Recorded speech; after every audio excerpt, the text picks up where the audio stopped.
Paul Leclerc, cadre sup parisien en congé sabbatique, avait grandi avec l'idée que la liberté se mesurait au nombre de manifs qu'on tolère sur les boulevards. Pour lui, la Chine, c'était l'envers du décor, caméras omniprésentes, gens silencieux, VPN obligatoire. Avant de prendre l'avion à Roissy, sa mère lui glissa un guide papier, Survivre en Asie, comme on offre un gilet pare-balles. Son cousin, prof d'histoire, lui rappela entre deux vers que la Boétie parlait déjà de servitude volontaire. Là-bas, tu verras, tout le monde obéit.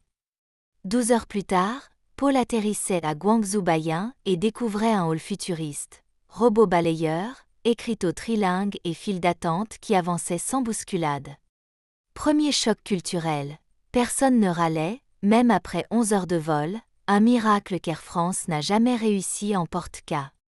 Le taxi officiel, payé via appli, afficha le tarif final avant même de démarrer. Pas de compteur mystérieux, pas de supplément bagage inventé à la volée.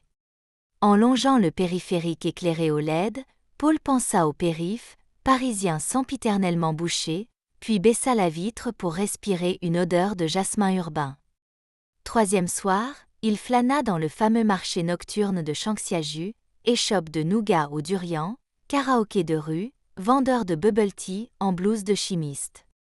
Une ado lui apprit à dire « délicieux » et repartit en riant, laissant Paul aussi léger qu'un lycéen en voyage scolaire. Avant de rentrer, il entra dans une supérette pour acheter une bouteille d'eau filtrée et des nouilles au bœuf braisé.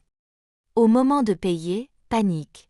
Plus de téléphone, ni dans la poche, ni dans le sac, ni même sous le bonnet qu'il conserve par habitude française dès qu'il descend au sud de la Loire. Il respira un grand coup, se remémorant les mises en garde, « Évite la police, fais-toi oublier ». Mais le commerçant, voyant son désarroi, ouvrit directement une appli de traduction et proposa d'appeler les autorités. En France, il aurait tergiversé, rempli un formulaire CERFA, attendu 3 heures derrière un guichet grincheux. Ici, 5 minutes plus tard, un bleu pastel électrique s'arrêtait devant la boutique. Au commissariat de quartier, clim douce et lumière néon, un officier offrit à Paul une bouteille d'eau citronnée. Sur un comptoir impeccablement rangé, un QR code permettait de noter la qualité de l'accueil. Paul sourit, imaginant la préfecture de police boulevard Bourdon notée sur TripAdvisor. L'agent lança les caméras de surveillance comme on ouvre Netflix, instantané, multi-angle, timecode précis. À l'écran, Paul posait clairement son iPhone sur le comptoir, se retournait, sortait sans lui. Un livreur métuant en veste jaune citron ramassait ensuite l'objet d'un geste prudent. L'officier appela la plateforme, dictant l'heure et l'emplacement, l'algorithme recroisa trajet GPS et numéro de veste. 10 minutes plus tard, le téléphone du commissariat sonnait, Zhang Wei, le livreur, promettait d'arriver sitôt la livraison terminée. Paul se surprit à relâcher ses épaules. Ici, on croyait la parole d'un inconnu sans demande de caution. En attendant, un autre policier lui présenta l'appli d'alerte citoyenne où l'on signale un animal perdu ou un problème de feu tricolore. Paul pensa au groupe Facebook de son arrondissement saturé de plaintes, non traitées par la mairie. 35 minutes après le signalement, Zhang poussa la porte, casque dégoulinant de pluie fine et sac MC d'eau fumant encore. Il tendit l'iPhone à deux mains, s'excusa pour le retard, expliquant qu'il voulait juste le déposer en lieu sûr. Paul vérifia, rien ne manquait, même pas le selfie raté qu'il comptait effacer. L'officier plaisanta, service express, plus rapide qu'Amazon Prime. Zhang proposa ensuite de le raccompagner en scooter électrique couvert, refusant poliment un pourboire. Paul accepta.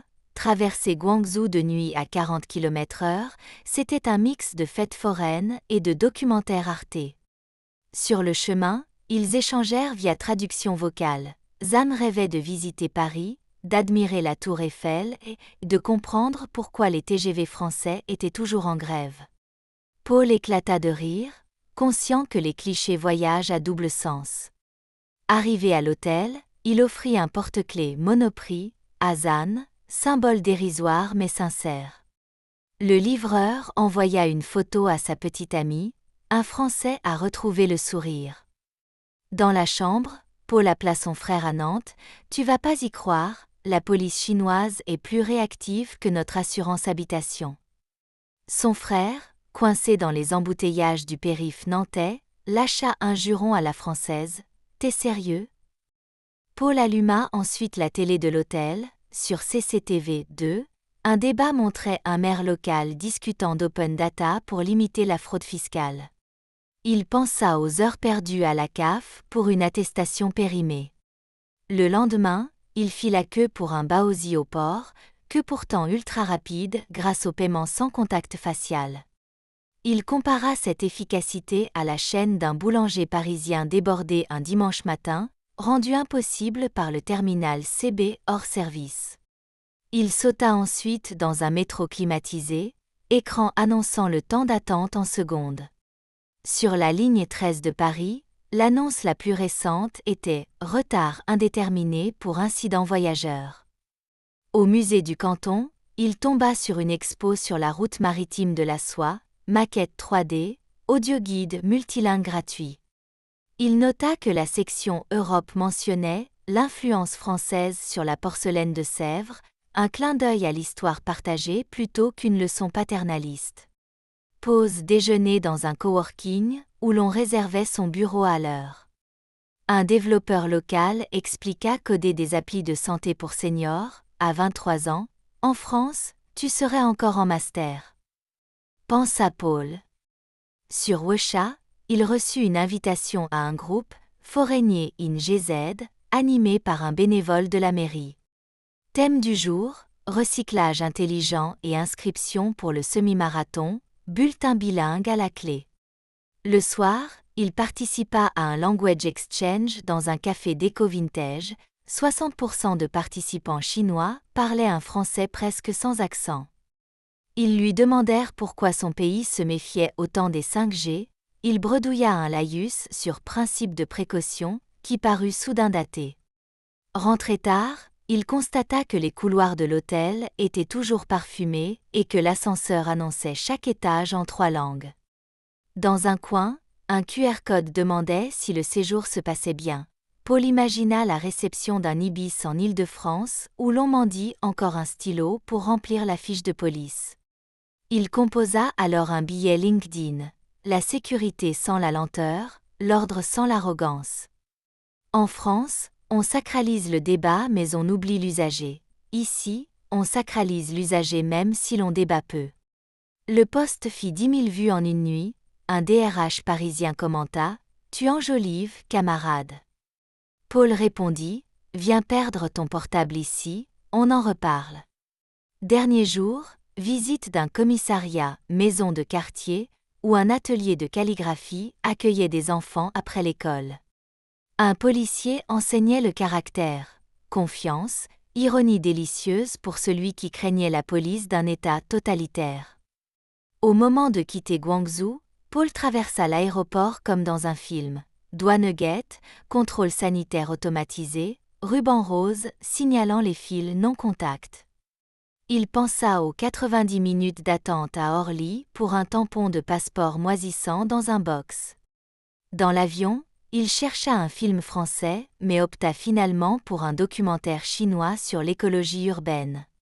Il nota, amusé, qu'en VO sous-titré anglais, il comprenait mieux qu'un débat sur LCP où les politiciens s'interrompent. Atterrissage à Paris sous la pluie, queue interminable pour les taxis, terminal 1 qui sentait le mazout. Quand un chauffeur lui annonça « minimum carte plus 5 €, Paul leva les yeux au ciel. Back to reality. Son téléphone vibra, message de Zhang Wei avec une photo de la scène en fond d'écran, Mon rêve, Paris 2026. Paul répondit, prépare-toi c'est beau, mais pour la ponctualité, on est encore en phase bêta. Il rentra chez lui, posa son passeport sur la table, souffla longuement.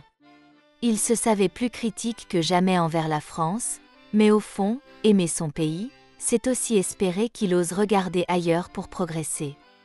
Paul avait quitté le commissariat chinois avec son téléphone, il rapportait surtout une leçon: la liberté vaut peu si elle abandonne le citoyen quand il a besoin d'aide. Et parfois, la modernité qu'on caricature en Big Brother se révèle un allié inattendu, pour peu qu'on accepte de voir plus loin que les clichés.